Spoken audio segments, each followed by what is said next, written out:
What follows is free.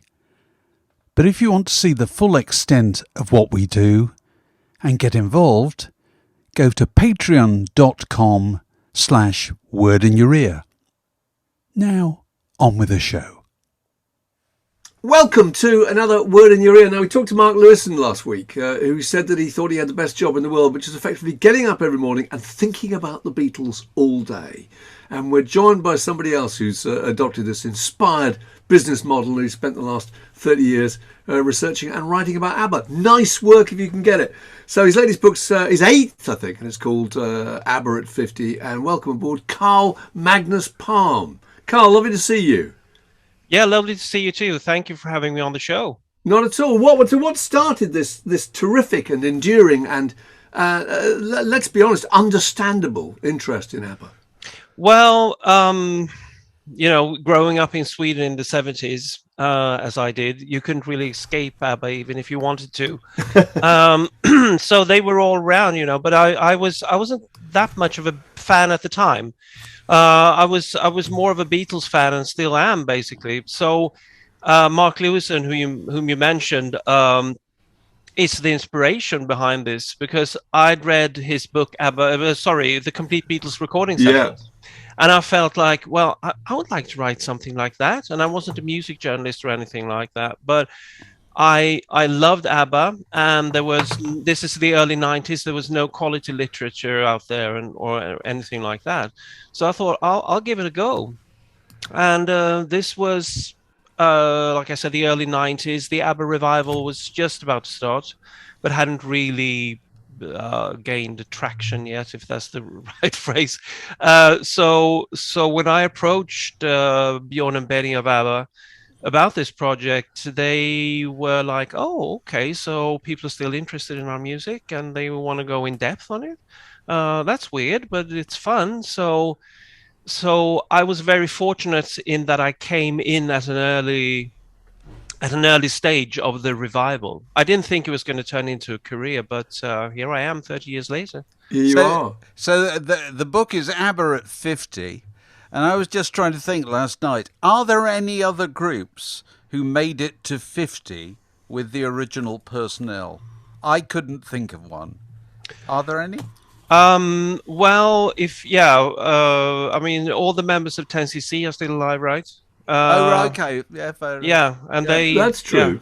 Yeah, their first album was in 72, I think, or their first singles, 72, right. 73, Yeah, that's true. Yeah, and there might be ZZ Top was the other one, but one of them died recently. One of them died, yeah. They died in 68. And obviously U2 aren't far off, but that was late 70s or whatever.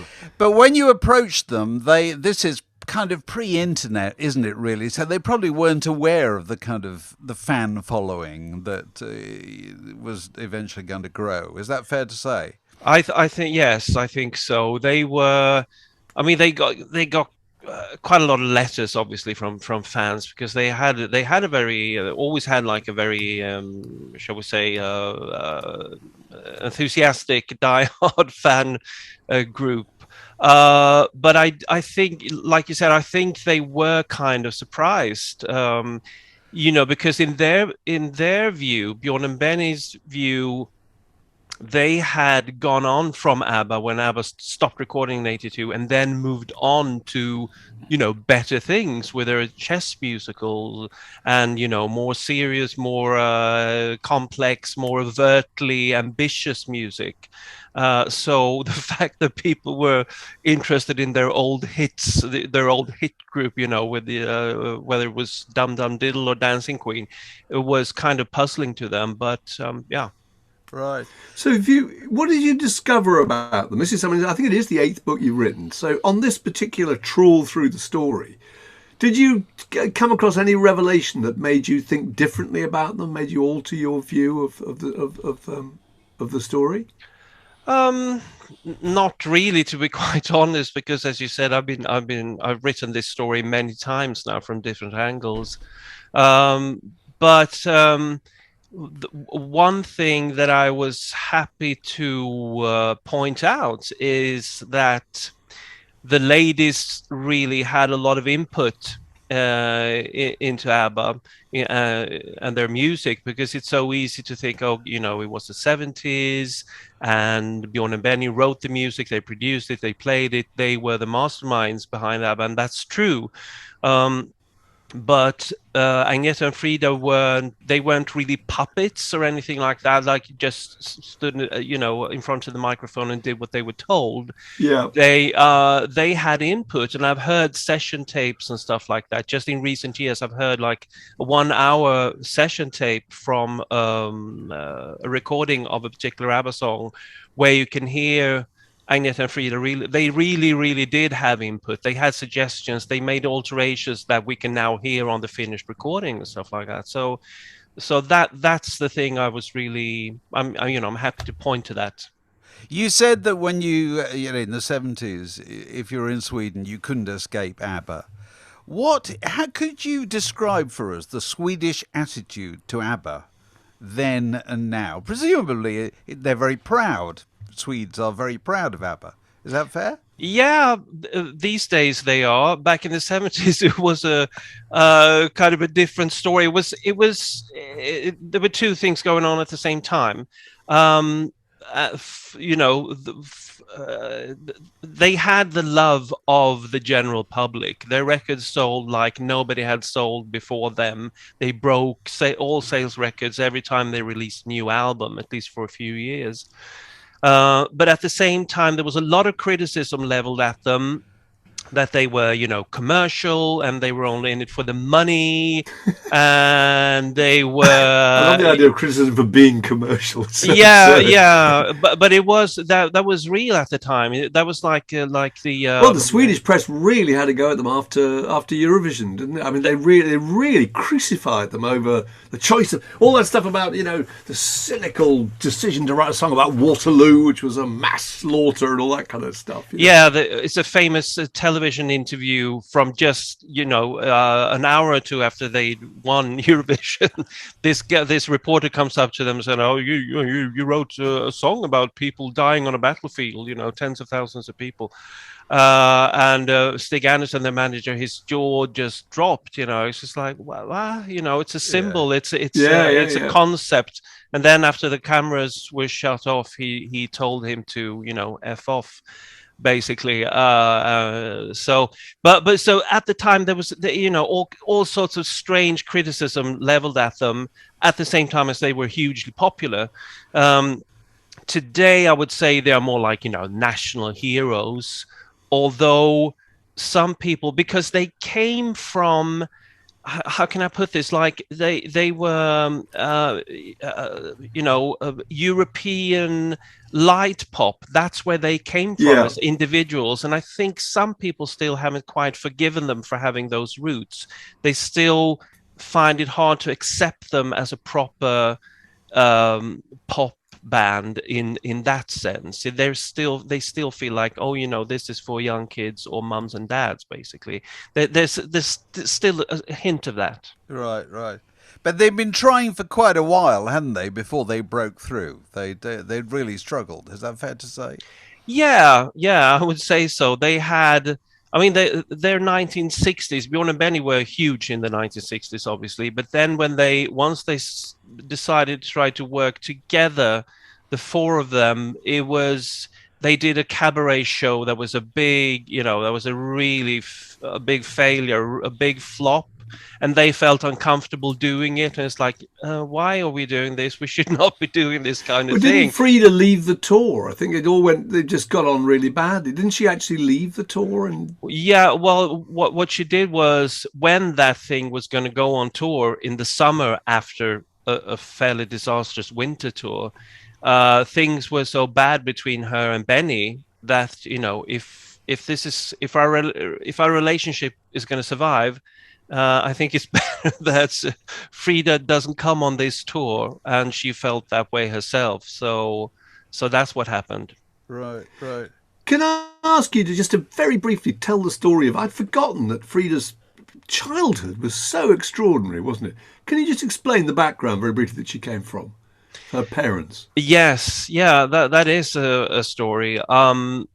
You know, she was born in 1945, and she was the result of a liaison between a German soldier of the occupying forces this was in Norway. Sweden was not in the Second World War, so this was in Norway, and the mother was a teenage girl, and obviously, you know, she was born just after the war ended, and at that time, as in so many countries where the Germans had been occupying those countries, they were regarded as outcasts and betrayers, and Frida was like a Nazi offspring or something like that. So that was pretty bad for them, and they left Norway for Sweden when Frida was, I think she was only she was 1 year old or something like that. And then her grandmother and Frida's mother Cindy, they moved to Sweden, and we're going to start a new future there. But then her mother got a kidney disease and died before Frida was even 2 years old. So she grew up with her grandmother under fairly poor circumstances. Her mother had to work 2 or 3 jobs, I think, to make ends meet. So, and also the connection between the two was not emotionally not very nurturing, if you will. That she had everything she needed in terms of food and clothes and all that, but the emotionally it was rather rough for her. Right. It's difficult. So just leaping wildly ahead, going all over the place, because it's a really big story, which is all covered in your book. After ABBA kind of stop in sort of 82, and Bjorn and Benny go on and do their composing for the stage and so forth, what do the women do? Well, what they do is they record solo albums in throughout the 80s, of a couple of solo albums each, which meet with. I mean, Frida's first solo album, that was quite a success. I think it sold 1 or 2 million copies globally, and she had a top 20 hits in the US and so on and so forth.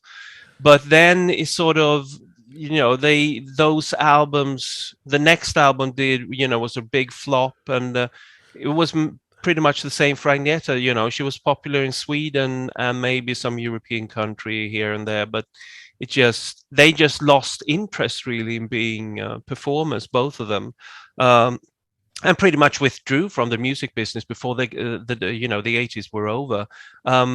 I think Frida has said later that she needed time to sort of put herself together again after the ABBA years, because they were so intense, and they were so, shall we say, emotionally trying for her, because her relationship with Benny had been so tied up in the ABBA phenomenon, if you will.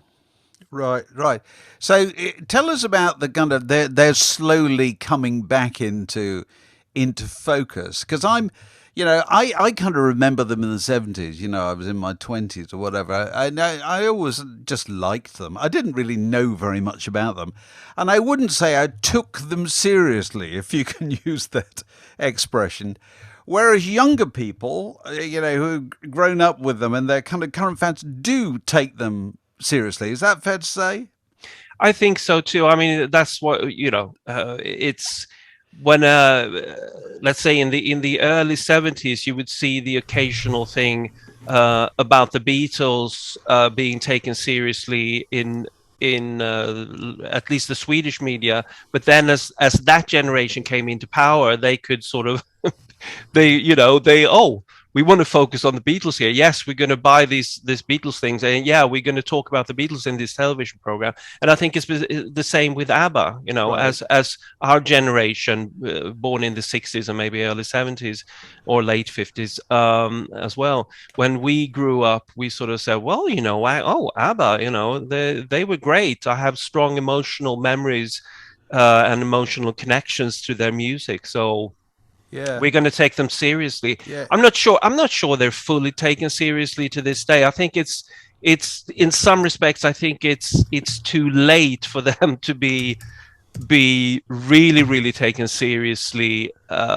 In you know, you I don't know who to compare them to, but let's compare them to the Beatles, which is, you know, extraordinary comparison. But ABBA,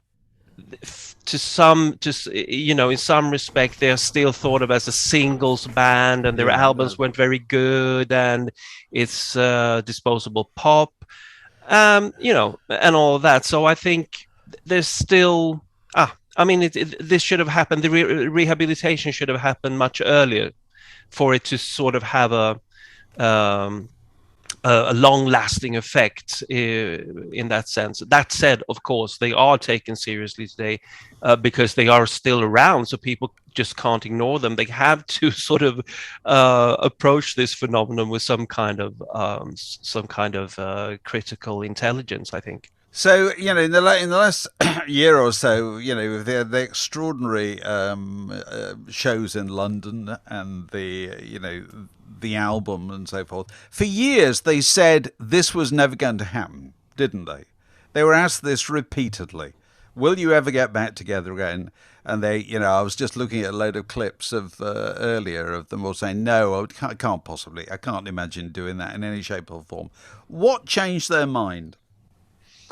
Well, I think, as always with ABBA, it just happened organically, because they came together organically back in 1972. They just gravitated towards each other and tried to make a record to see if that was, you know, a single, just as an experiment, and it sounded good and became a moderate hit here, and then it just evolved into ABBA. In this case, it was that, you know, they were approached with this idea to make like a digital version of themselves that could tour, and they were intrigued by that. So they were intrigued by that project, and they wanted to pursue that. And then it was like, okay, so if we're going to do this, shouldn't we have at least 2 new songs to make the project more valid and not just relying on you know, the old hits. And then that experience of recording those songs was so enjoyable, so that in turn evolved into an album. And that seems to be the truth. I don't think there was like, oh God, we're going to cash in now, No. because No. because they already have the money, and they've always been like, you know, if they wanted to cash in, they could have done that 20 years ago, 30 years ago, but they was like, nah, can't be bothered, you know, I have my horses to attend to, or whatever, and I you know, I'd rather eat a box of chocolates than go out on stage or on a grueling world tour. Yeah. So yeah. So, but Bjorn and Benny were saying in an interview I was looking at, well, the girls have still got their voices, and they have, haven't they? They do. I mean, they're older, they're a bit more frail, perhaps, but they still have their voices. They have apparently, you know, they've taken care of their voices. They haven't been, you know, since ABBA split up 40 years ago, they haven't indulged in doing drugs or anything like that, as far as I know. So they're still in good health. Yeah. To what extent do you think that part of their appeal was the fact that the internal relationships in the group? It's a bit like Fleetwood Mac, really. There's something about seeing people writing songs about their own relationships which struck a chord with people. Do you think that was a big part of it? I think so, but I also think that the fact, if we're going back to the 70s, is that they were so anonymous as people, especially outside Sweden, because the ladies found it hard to sort of express themselves fluently in English, and I mean the boys weren't native speakers either, so we never really knew who they were, did we? I mean, they were just there with their costumes, their, you know, strange costumes, and their perfect pop songs, and beyond that we didn't know. So they left us a lot of space to project our own fantasies about them. You know, oh, who's sleeping with whom, and, you know, whatever else. You know, is something happening? Oh, is that song really reflecting what's going on? Because they never they were never like four John Lennons, with their hearts on their sleeves. They were No. kind of, our private lives is our private lives. Yeah, and they Yeah. didn't particularly stand for anything, did they? No, they didn't. Which is a good thing, because it's that can go out of fashion, can't it? Yes, it can. I think it served them well in the long term, because what we have now is this catalog of great music, great pop music, and like you said, they never stood for anything really. They said at the time, well, the only thing we want to do is we want to be in the recording studio and write and record great pop songs to the best of our ability. That's the only thing we're interested in. There was no, Maharishi. I keep referring back to the Beatles as a comparison, because that's what you do. But there was no LSD. There was no and nothing like that. You just mentioned the stage costumes. I just got one question about that. I read somewhere that one of the reasons they had these elaborate costumes was that in Sweden there was a tax system whereby if the costumes you had on stage couldn't be worn off stage, you got a tax benefit from it. Is that right? Yeah, it's really interesting. I think. Yeah, you could, and I think what happened. We have something here in Sweden which is called dansband. It translates as dance bands, but it's a very, very particular Swedish form of dance music, which we don't have time to get into exactly what it is. But it's very light and it's very mild. But those bands tended to dress up in kind of very outrageous costumes, and apparently there was some kind of tax issue where one of those bands claimed claimed that those costumes must be deductible, and it turned out that they were, and so obviously the ABBA members were aware of that. Let's well, come we up might with something outrageous. we might as well splash out on this, and those first stage costumes in the Eurovision Song Contest, those were deliberately outrageous because they wanted to do everything to be noticed and seen and heard, whatever it took. Right. Go back to the show at the O2. This has to run for a long time before they can make the investment is returned. Is that true? And how long is it going to run for? It's cost a lot of money because there's been hundreds, I think 800 people involved in putting this together. Really? Yeah, it's just insane. I'm not sure how long it has to run for them to get their money back, but it must be at least a few years. And I'm not sure how long it's going to run in London, because I understand that because it's a flat pack building. It's not the O2. It's a flat pack building in Stratford, where they sort of put this building up, which they can dismount. And I don't think they have that plot of land for however long they want it, because the city wants it for building houses or whatever else. But you've seen it, presumably. I have, yes. What was your impression of it? Oh, I thought it was good. I thought it was great. It's a really, really entertaining night out. It's like nothing you've ever seen before. It's kind of an immersive experience. It didn't feel. I mean, they do have a live band there, which, by the way, is a really, really great live band, solid band that plays along with those avatars of the four ABBA members. Despite that, I didn't really feel like I was at a live show that I saw the four ABBA members live, but I was as a kind of immersive multimedia experience, the lights and effects, and there's something happening all the time, and you can't help but being pulled along in the excitement of what's going on there. So it's just unless you really hate ABBA, I do recommend going there, because I think you'll have a fun night out. Right. But you think it'll take years to get the money back? It will take years. Oh, absolutely. I think it's cost, what is it? The equivalent of, 140 million pounds or something like that. Really? Yeah. And it's not their money, presumably. This is outside investors. It must be. I think it is their money, but also other investors. I think so. So it's a bit like the theme park business, isn't it? You got to spend a fortune developing it, and you might get it back in 5 years' time or something like that. Yeah, I'm glad you used the word theme park, because that's pretty much what it is. It's like one of those Universal Studios rides, basically. It's just but that said, I know many people have been in tears. Many people have felt like they were seeing ABBA live and they've been interacting with ABBA live. You see, that's the thing. It's one of the things about ABBA. It strikes me nowadays. They're kind of, and I suppose this happens to all long-lasting groups. They start to become kind of poignant.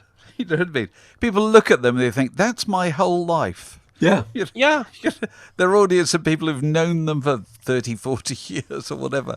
Therefore, there is something just moving about it, isn't there? Even if it's not them physically there. No, yeah, exactly. You it's like you're stepping into this ABBA universe when you're in that room, and if you have, like you said, it's the soundtrack of so many people's lives now. And those songs, the big hits at least, are like cultural touchstones. Everyone, whether they like them or hate them, they have a relationship to them. Did the UK always play it always seemed to me that the UK took to ABBA very early on. Was the UK significant in ABBA's rise, or were there other places where they were more popular? Australia was a big part of it. Yes, that is true. Well, it started very well in the UK because Waterloo went to #1, but then they had a series of flop singles over the past over the next 18 months, and they were kind of desperate to make it big in the UK, because obviously, you know, it's a big part of your credibility as a pop band. But in the meantime, they went, you know, crazy down in Australia. So I say, but for Australia, they had something called ABBA Mania there for 18 months between the autumn of 1975 and the spring of 1977. But after that, it kind of died down. It was just a matter of overexposure. They had become a fad, basically. Whereas in the UK, once they came back with SOS, which was a top 10 hit, followed by Mamma Mia going to #1, and so on, I think the UK maybe have adopted ABBA more than any other country. But they had 6 singles, didn't they? I think after Waterloo, before SOS in Britain, which did nothing at all. Well, not 6 singles, but 3 singles, which is bad enough. You know, one of them didn't even chart. The others, you know, barely charted. So yeah, they were, and you know, the reviews were really, really bad. You know, it's this classic line from the Melody Maker about "I do, which was, and I quote, "so bad it hurts," and that kind of thing. And they were, I mean, they were a Eurovision band. You know, the media didn't want to know about them. There was like, I can't think of another group who've gone through such an enormous transition in terms of their critical standing, because there was a time when nobody had anything remotely nice to say. Although I was just trying to, I was remembering earlier, and I think when did The Visitors come out? 1976? Is that right? 1981. 81. 81. Yeah. No, not The Visitors. Are you talking about Arrival? Maybe. I remember Bob Woffington at the NME, pretty much the height of punk, giving ABBA a full-page review to their new album. Oh, really? It was the lead album review in the NME. And it was very much against the grain of the NME, but Bob did it because I thought they were fantastic. That is true. That's Arrival you're thinking of. But, but once ABBA had come back in the UK in 1975 and then into 1976, they did get quite, you know, good coverage in all the Inkies. Is that what you call them? But then when punk and new wave really became the big thing, and you had writers like Paul Morley and Tony Parsons and Uli Burchill, then it changed. That's when the vitriol happened. I know. I read just the other day. I read a completely extraordinary review of the Voulez-Vous album from 1979 by Tony Parsons, which is just, I mean, I'm not going to quote from it, but it was just trashing them completely. It's just like...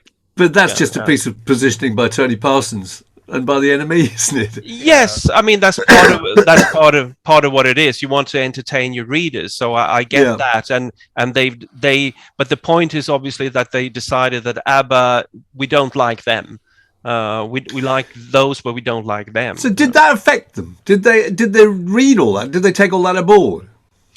I think they read some of it, but I know Bjorn and Benny, they always maintain, well, we don't care, just look at the charts.